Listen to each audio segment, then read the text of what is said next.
que existe de santo na Sexta-feira Santa? Infelizmente, essa data virou uma data maiormente comercial, onde muito se fala em coelhos de Páscoa, ovos de chocolates, e o mercantilismo toma conta e às vezes rouba a cena do momento em que de fato deveríamos estar refletindo a respeito do sacrifício de Jesus e do grande amor que Ele tem por todos nós. Mas eu queria convidar você a nós voltarmos lá no passado e começarmos a nossa reflexão no livro de Gênesis, o livro das origens. E eu queria convidar você para ler comigo aqui, Gênesis, no capítulo 15. Se você puder abrir a sua Bíblia comigo aí. Gênesis no capítulo 15. No capítulo 12, Deus faz ali uma aliança com Abraão. Você está lembrado que Deus prometeu que faria de Abraão uma grande descendência. Ele abençoaria a descendência de Abraão para que através dela toda a terra fosse abençoada. Então Deus faz no capítulo 12 um pacto com Abraão e da sua descendência viria o povo de Israel, o povo de Deus, a nação de Israel, o povo de Deus do Antigo Testamento. Mas já aqui em Gênesis 15, no versículo 12 e 13, Deus faz uma revelação muito interessante para Abrão, ainda Abrão, que nem pai era. Mas Deus diz assim, Gênesis 15, verso 12, ao pôr do sol, caiu profundo sono sobre Abrão, e grande pavor, e cerradas trevas o acometeram. Então lhe foi dito, sabe com certeza que a tua posteridade será peregrina em terra alheia, e será reduzida à escravidão, e será afligida por 400 anos. Interessante que Deus ele conhece o futuro como se fosse o passado. Nada escapa aos olhos do Senhor. E antes mesmo que Abraão tivesse Isaque, o filho da promessa, Deus já havia antecipado que os descendentes dele seriam escravos em terra distante e por 400 anos eles estariam lá. Você conhece a história? Abraão gerou a Isaque, Isaque gerou a Jacó, Jacó teve 12 filhos, um desses, José. José ali tornou-se o preferido, de Jacó, por ser ele filho de Raquel, a mulher a quem ele amava. E toda essa preferência levou a um ódio dos irmãos. Bom, a história você conhece. Finalmente José foi vendido como escravo para uma caravana de ismaelitas, foi parar no Egito, foi preso, acusado injustamente, 2 anos de cadeia. Depois Deus dá sabedoria de interpretar sonhos a José, e ele interpreta os sonhos de Faraó. Finalmente José torna-se o governador do Egito. E gozando de boa influência ali com José, com o Faraó, José traz então toda a sua família para a terra do Egito. E Faraó dá a eles a terra de Gósen, uma terra muito próspera. E ali então foi habitar o povo de Deus. Mas morreu aquele Faraó que conhecia José, e o próximo Faraó que se levantou, que não conhecia José, acabou escravizando todo o povo com medo, por ser ele um povo numeroso. E aí você conhece, começaram então os 400 anos de escravidão egípcia, como Deus havia prometido em Gênesis 15, verso 13. Mas como Deus sabia que seu povo iria para cativeiro, Deus também já tinha providenciado um libertador. E Deus disse aqui que passados os 400 anos, Deus traria de volta o seu povo, e eles então voltariam para a sua terra. E para libertar seu povo, Deus levantou um homem, o grande libertador do povo de Israel, Moisés, o salvo das águas. A história dele você conhece, mas eu quero ir direto ao ponto. 10 pragas foram derramadas sobre o Egito para convencer Faraó a deixar que Israel saísse do Egito e fosse para a terra prometida. A 10ª praga seria a morte dos primogênitos. Junto com a morte dos primogênitos, Deus estabelece uma das 7 festas celebradas pelo povo de Israel, a festa da Páscoa. E quando falamos de Sexta-feira Santa, nós estamos falando disso, da Páscoa, do momento em que se celebrava a Páscoa. E eu quero convidar você então para ler comigo as orientações de Deus ao seu servo Moisés aqui em Êxodo, no capítulo 12. E a palavra de Deus diz assim, Êxodo 12, verso 2. Este mês vos será o principal dos meses, será o primeiro mês do ano. Falai a toda a congregação de Israel, dizendo, aos 10 deste mês, cada um tomará para si um cordeiro, segundo a casa dos pais, um cordeiro para cada família. Verso 5. O cordeiro será sem defeito, macho de 1 ano, podereis tomar um cordeiro ou um cabrito. Verso 6. E o guardareis até o 14º dia deste mês. E todo o ajuntamento da congregação de Israel o imolará no crepúsculo da tarde. Tomarão do sangue e o porão em ambas as ombreiras e na verga da porta, nas casas em que o comerem. Naquela noite comerão a carne assada com pães asmos e ervas amargas a comerão. Versículo 10 e 11. Nada deixareis dele até pela manhã, o que porém ficar até pela manhã, queimá-lo-eis. Desta maneira comereis, lombos cingidos, sandálias nos pés e cajados nas mãos. Comê-lo-eis à pressa, é a Páscoa do Senhor. Aqui nós temos o estabelecimento da Páscoa, de uma das 7 festas celebradas pelo povo de Israel. As orientações foram claras. No 10º dia do primeiro mês, e este primeiro mês passará a ser o principal dos meses, vocês vão, cada família, separar um cordeiro. Pode ser um cordeiro ou pode ser um cabrito. E vocês vão guardar esse animal até o 14º dia. No dia 14, ao crepúsculo da tarde, ou seja, próximo ao pôr do sol, cada família de Israel deveria imolar o cordeiro. Essa carne deveria ser assada e naquela noite eles deveriam comer a carne com pães asmos e ervas amargas. E ao comerem do cordeiro pascal, eles já deveriam ter as mochilas prontas e o cajado na mão. E eles deveriam comer a carne às pressas. Por quê? Porque logo eles sairiam do Egito. Deus orientou Moisés, o povo seguiu. Mataram o cordeiro no dia 14 e pegaram do sangue desse cordeiro e colocaram nos umbrais das portas. Quando foi meia-noite, depois deles comerem a Páscoa, o anjo da morte passou pela terra do Egito. Em toda casa que o anjo chegava e ele encontrava o sangue do cordeiro, o anjo pulava essa casa, passava por cima dessa casa.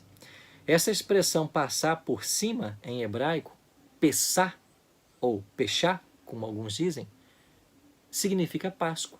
Esta é a pessá do Senhor, a Páscoa. Então, quando o anjo da morte chegava e encontrava o sangue, ele não entrava nessa casa, ele pulava. Mas na casa onde não havia o sangue, o anjo entrava e tirava a vida do primogênito. Esta palavra hebraica foi traduzida para o português como Páscoa. Para o inglês, o sentido é mais próprio, Passover. Passover em inglês significa literalmente passar sobre. Isso é Páscoa. O anjo ignora a casa onde há o sangue.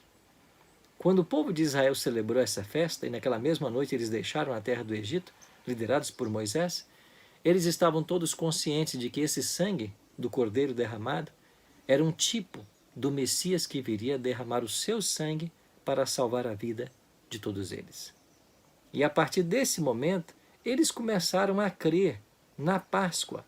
Eles começaram a praticar essa cerimônia, esta festa, todos os anos, esperando logo que o Messias viesse. Passados vários séculos de celebração, de acordo com Gálatas 4:4, vindo à plenitude do tempo, Deus enviou seu Filho, nascido de mulher. Seguindo o calendário que Deus já tinha estabelecido, chegou o momento de Jesus nascer. Quando Cristo completou 30 anos, ele foi batizado e começou o seu ministério. De acordo com a profecia de Daniel capítulo 9, versos 24 a 27, o ministério de Cristo deveria durar 3 anos e meio. Daniel diz que ele faria aliança com muitos por 1 semana, 7 anos, mas na metade da semana faria cessar o sacrifício contínuo. Jesus foi batizado no ano 27 E 3 anos e meio depois, ou seja, no ano 31, chegou o momento dele ser crucificado. E agora eu queria voltar com você para o calendário. Vamos pensar na última semana de Cristo.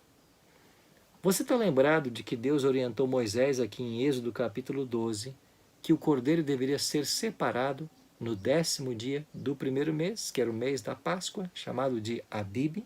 Está lembrado?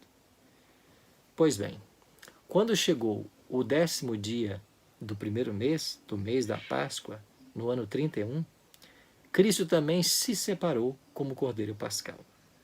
Talvez você não tenha feito a ligação dos fatos ainda, mas eu vou tentar te ajudar. No domingo, Jesus entrou montado num jumentinho na cidade de Jerusalém. Interessante que, até hoje, a Igreja Católica Romana celebra o Domingo de Ramos. E eles estão certos em afirmar que foi no domingo que Jesus entrou montado em um jumentinho em Jerusalém. E as pessoas colocaram ali suas vestes, ramos de palmeiras, para que o jumento pisasse. Eles estavam aclamando Jesus como rei.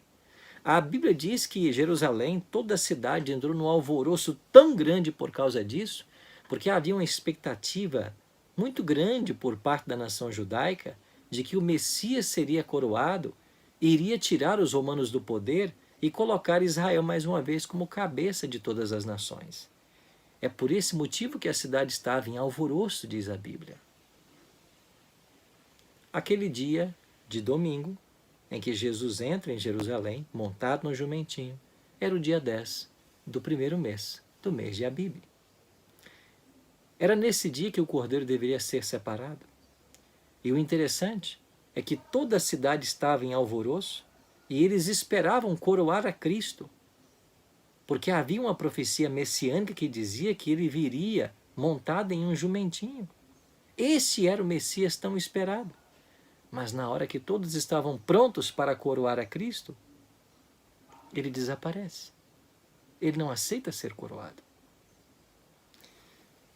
A escritora norte-americana Ellen G. White, comentando a respeito desse fato, ela diz que Cristo, naquele momento, ele mesmo colocou-se à parte como oblação, como sacrifício. Ele se separou como cordeiro pascal. No dia em que o cordeiro era separado, Jesus se separou. Esse era o domingo, dia 10 de Abib. Isso quer dizer que a segunda-feira foi dia 11, a terça foi 12, a quarta foi 13 e a quinta foi 14. Na quinta-feira, dia 14 de Abib, próximo ao pôr do sol, o cordeiro pascal tinha que ser morto. Você se lembra das orientações que Jesus deu aos discípulos quando ele disse: vão e preparem a Páscoa? Peçam a um senhor um cenáculo emprestado. Diga que o Senhor precisa dele e ele vai emprestar. E os discípulos prepararam a Páscoa num ambiente, num cenáculo. E se a Páscoa foi preparada, quer dizer que o cordeiro foi morto antes do pôr do sol. E sobre a mesa da Páscoa estava ali o cordeiro pascal. Estava ali os pães asmos, as ervas amargas, e agora tinha um novo elemento, o puro suco de uva, que não estava lá em Êxodo 12, mas com o passar dos séculos, os judeus introduziram na celebração da Páscoa o vinho, o puro suco da uva. E ele estava ali agora. Nós estamos agora em João capítulo 13. E quando Cristo se aproxima dos discípulos, ele lava os pés dos discípulos, depois ele vem para a mesa, ele ensina que eles deveriam lavar os pés uns dos outros. E Jesus diz assim: há muito desejei comer convosco esta Páscoa. Por que há muito? Porque era a última. Porque no calendário de Deus estava se aproximando o momento da sua morte. Jesus sabia que ele era para quem as profecias do Antigo Testamento apontavam. E agora chegava o momento então da sua crucifixão. Cristo então faz agora, na cerimônia, ou naquela reunião no cenáculo, a transição das economias de salvação. Ali está sobre a mesa o cordeiro morto, que apontava para Jesus. Ali estava o antítipo, aquele que vem antes do tipo. E ali estava o tipo, o próprio Cristo, em pessoa. O tipo e o antítipo se encontraram. Mas a sombra tem que dar lugar à realidade. Então é nesse momento que Cristo faz a transição das economias de salvação. Por séculos, esse cordeiro apontava para Jesus. Mas agora o Messias veio. Então essa cerimônia tem o seu cumprimento. Então Jesus cumpre a Páscoa e no lugar dela estabelece a ceia do Senhor. Então, nós cristãos do século XXI não celebramos Páscoa. Nós celebramos a ceia do Senhor. E Jesus colocou a ceia em lugar da Páscoa e foi claro em orientar aos discípulos de que eles deveriam comer do pão e beber do cálice e anunciar a morte dele até que ele viesse. Era uma cerimônia para ser celebrada até que o reino da glória fosse estabelecido. Nós aproveitamos essa ocasião da Páscoa para falar do amor de Deus, o seu grande sacrifício. Mas nós não celebramos Páscoa, até porque Páscoa, para ser celebrada, precisaria de um cordeiro pascal, de ervas amargas, de pães asmos. E a gente não faz isso. Mas naquela quinta noite, e se era quinta noite, já era dia 15, porque o cordeiro morria no dia 14. O dia 14 terminou ao pôr do sol. Eles comiam a carne na noite do dia 15. Então a sexta-feira da crucifixão foi uma sexta dia 15 de Abib. Terminado a Páscoa, Jesus cantou um hino com os discípulos. É a única vez que a Bíblia menciona ter Jesus cantado. E depois de ter cantado esse hino, eles foram para o Monte das Oliveiras.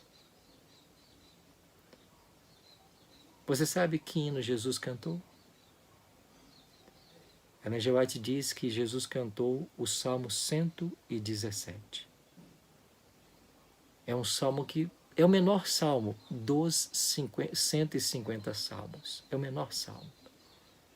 E esse salmo fala da fidelidade e da misericórdia do Senhor.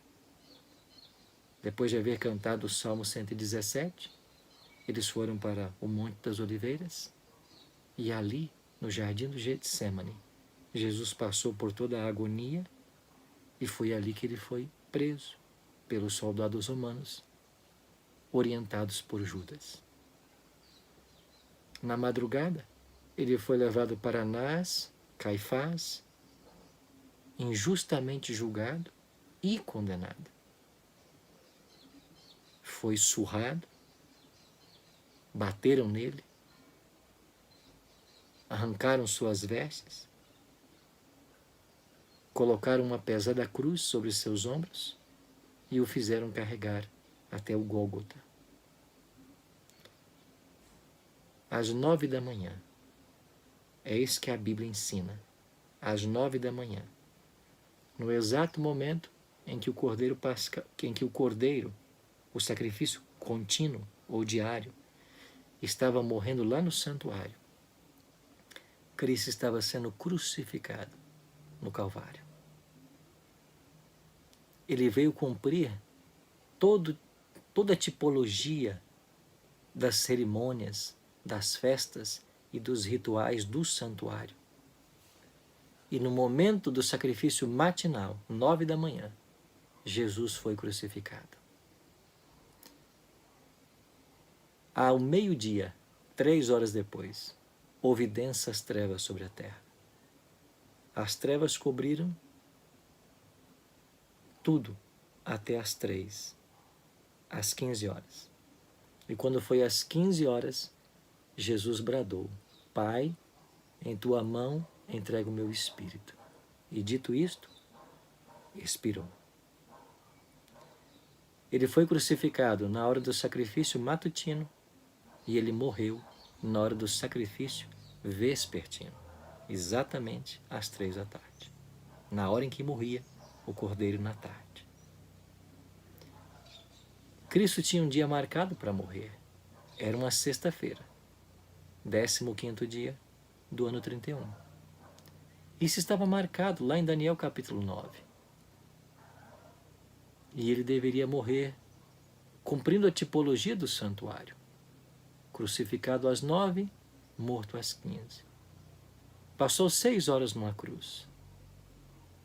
E nestas 6 horas, demonstrou amor, empatia, preocupação com sua mãe, com o discípulo amado, com o ladrão que do seu lado estava, mesmo na hora de maior sofrimento e dor. Jesus nunca perdeu o cuidado, o amor, o zelo que ele tem para com cada filho, para com cada filha. O que existe de santo na Sexta-feira Santa? Não são troca de ovos de chocolate. É a morte de um santo. De um santo que deixou os céus e veio a esse mundo dar a vida por mim e por você. Antes que terminasse aquela sexta-feira, antes que os últimos raios de sol poente descessem no horizonte, Jesus já está no 7º dia, ele estava descansando. Assim como Cristo criou o mundo em 6 dias e descansou no 7º, ele concluiu sua obra de salvação numa sexta, ao morrer sobre a cruz. E no sábado, ele descansou. Isso ensina para você e para mim alguma coisa? Ensina? Há uma santidade no 7º dia. E é por isso que nós, adventistas, nos reservamos do trabalho nesse dia, dos estudos, das coisas seculares, para que a nossa mente se concentre em Deus e em suas obras. O que há de santo na Sexta-feira Santa? A morte de um santo. O apóstolo Paulo, posteriormente, escrevendo aos Coríntios, na sua primeira carta, capítulo 5, verso 7, Paulo diz: lançai fora o velho fermento, para que sejais massa nova, como de fato sois, fermento, sem fermento. Pois também Cristo, nosso Cordeiro Pascal, foi imolado. Quem é Cristo? É o nosso Cordeiro Pascal. Mas eu queria, amigos, concluir essa breve reflexão com um último pensamento. Pastor Arilton, o Cordeiro Pascal não morria no 14º dia? Então Cristo não deveria ter morrido na quinta-feira, dia 14, e não na sexta, dia 15? Talvez você já se fez essa pergunta. Acontece que quando Cristo veio, ele veio para cumprir toda a tipologia do santuário. Não apenas a morte do Cordeiro Pascal, mas a morte de todos os animais que eram sacrificados. Todos apontavam para ele.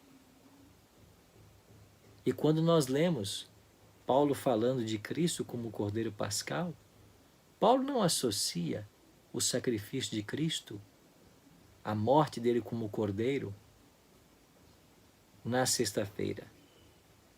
Ele associa com a cerimônia da ceia. Porque Paulo fala em 1 Coríntios 5, verso 7, lançai fora o velho fermento, para que sejais nova massa, massa sem fermento. Ele está associando as celebrações da ceia do Senhor. Ele está nos remontando àquela quinta-feira à noite. Então Cristo, ele é crucificado no mesmo dia em que a Páscoa era comida. E ela era comida no dia 15. Assim, cumprindo todo o simbolismo do Antigo Testamento, nós podemos afirmar que na ceia, Cristo é o nosso Cordeiro Pascal. Quando ele foi preso por Judas, e essa prisão aconteceu à meia-noite, na mesma hora em que morreram os primogênitos do Egito, ele ali é o nosso primogênito, aquele que morre em nosso lugar. E quem é Cristo na cruz? Ele não é Cordeiro Pascal,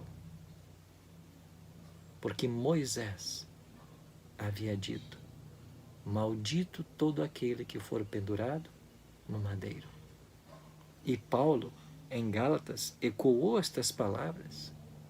Gálatas 3, maldito todo aquele que for pendurado no madeiro. Na cruz, Cristo não é Cordeiro Pascal. Ele é o maldito de Deus. E por que Jesus é o maldito? Porque ele morre no seu lugar e no meu lugar. Ele se torna o odiado de Deus, porque ele assume sobre os seus ombros os pecados que nós cometemos. Por isso ele tem que morrer. Mas ele não morre por causa dos seus erros, dos seus pecados. Ele morre por causa dos nossos. Isaías havia profetizado isso. Ele tomou sobre si as nossas dores, as nossas enfermidades levou sobre si. Nós o retratávamos por aflito, ferido de Deus e oprimido. Mas ele foi traspassado pelas nossas transgressões e moído pelas nossas iniquidades. O castigo que nos traz a paz estava sobre ele, e pelas suas pisaduras nós fomos sarados. Sim, pelos seus ferimentos nós fomos sarados. E Cristo foi ferido nas mãos para perdoar os nossos atos pecaminosos. Foi ferido nos pés para perdoar os pecados dos nossos pés, que nos levam a lugares indevidos às vezes. Foi ferido na fronte para perdoar os pecados dos nossos maus pensamentos. E foi ferido no lado para perdoar os pecados que fluem do coração. Tudo ele suportou por amor de nós. O que existe de santo na Sexta-feira Santa? A morte de um santo que não merecia ter morrido, mas escolheu morrer para que você tivesse vida. Vida.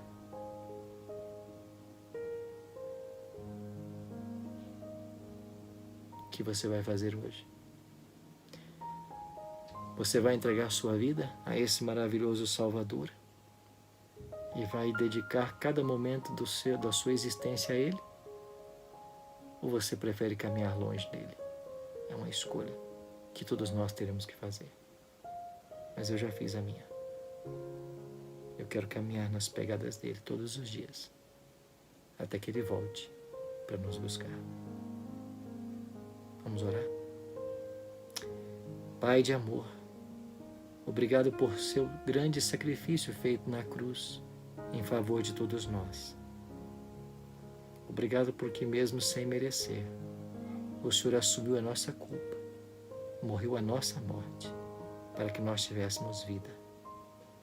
Queremos abrir-te agora o nosso coração e te aceitar mais uma vez como nosso Salvador pessoal, e que o Senhor nos prepare a cada instante para a tua volta. Oramos em nome de Jesus. Amém.